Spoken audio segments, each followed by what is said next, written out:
Welcome to another Scriptural study. In this Scriptural study video, we will be exploring if the Scripture guides us to feast and or to fast on Yom Kippur, known as the Day of Atonement.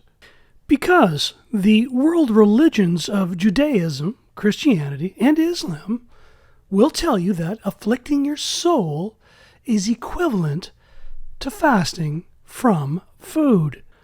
But is this scripturally true, and or is it scripturally false? Let's see what the scriptures share whether we feast or fast on Yom Kippur. Many are surprised, let alone shocked, just as we were to learn that there is no instruction in the entire law requiring us to fast.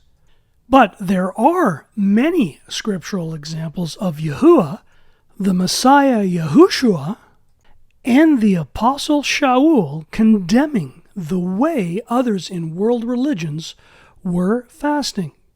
As an example, in the book of Marcus, chapter 2, verses 18 through 19, on the Day of Atonement, when Yehukanans, or John's disciples, and the Pharisees were fasting from food, the Messiah Yahushua and his disciples were not.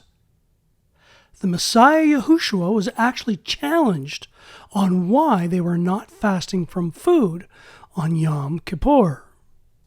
Notice that the Pharisees did not understand the appointed times of YaHUaH, which are explained in Scripture as an annual dress rehearsal of the wedding feasts, as portrayed in the annual appointed times, or Moedim, and or the feast cycle of YaHUaH.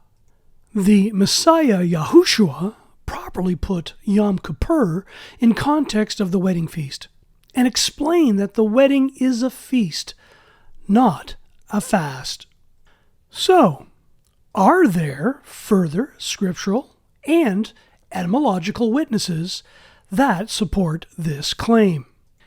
As per the Scripture, we are to afflict our beings on the 10th day of the 7th month.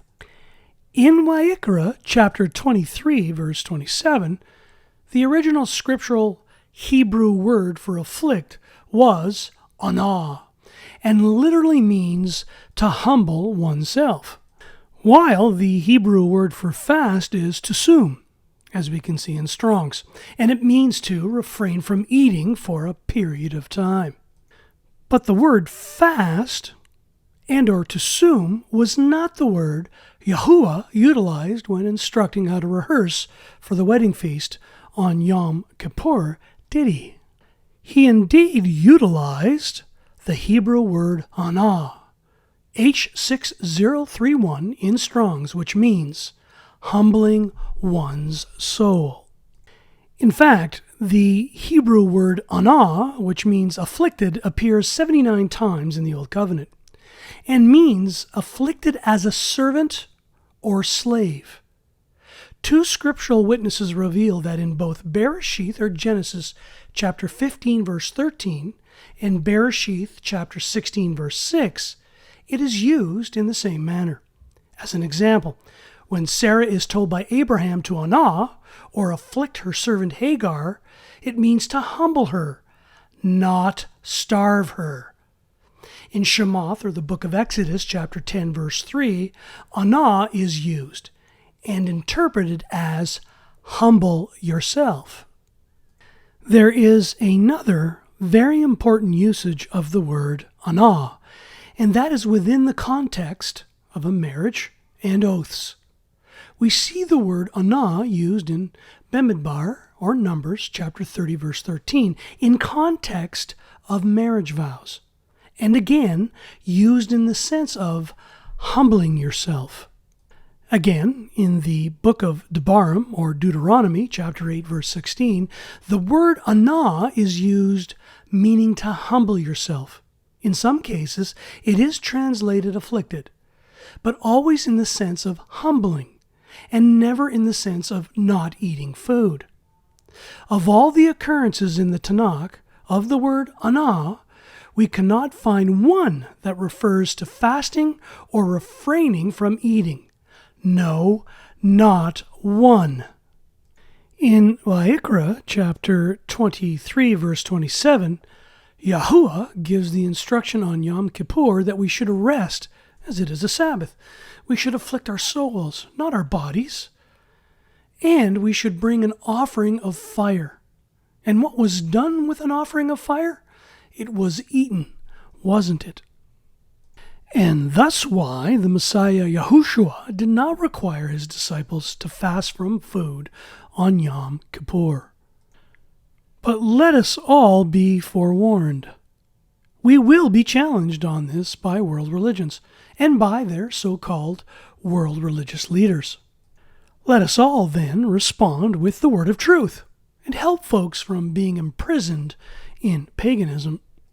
Share with them YaHUaH chapter 10 verses 16 through 18 and how Moshe had to chastise those that did not eat the sin offering.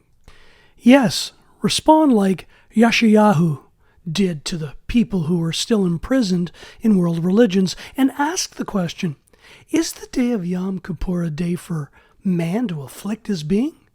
Ask them, do you call this day a fast?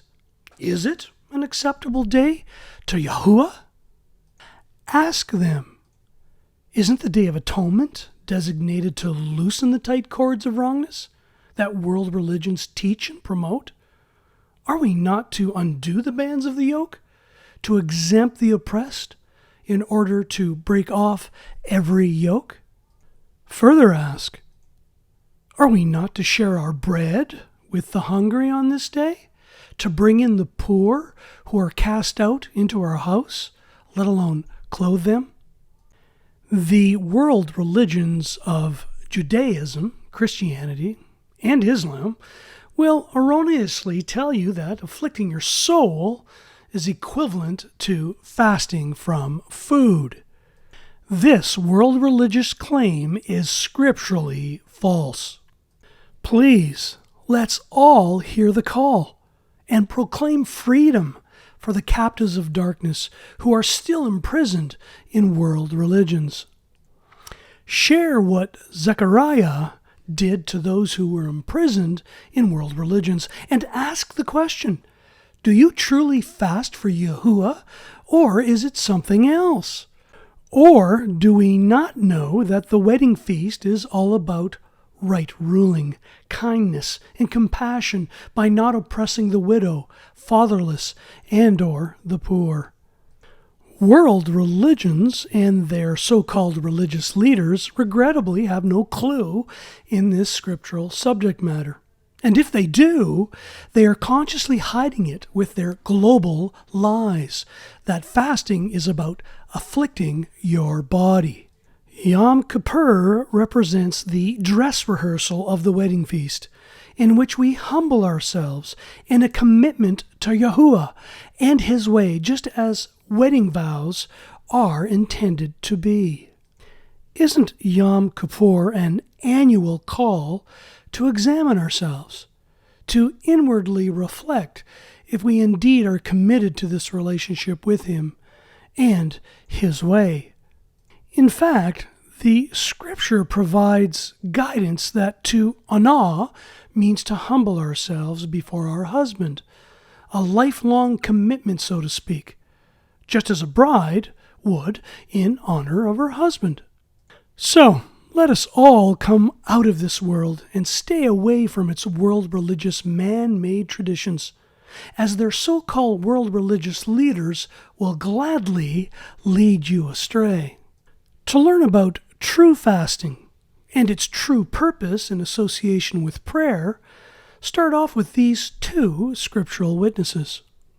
Because Scripture provides multitudes of witnesses on why, when, and how to fast, and it is not during the appointed times and or feasts of YaHUaH.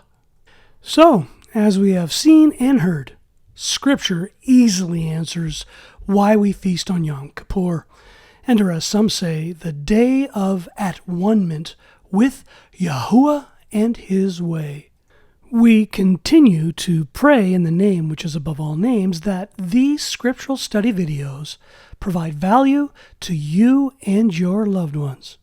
Until next time, YaHUaH willing, all the best in the name which is above all names.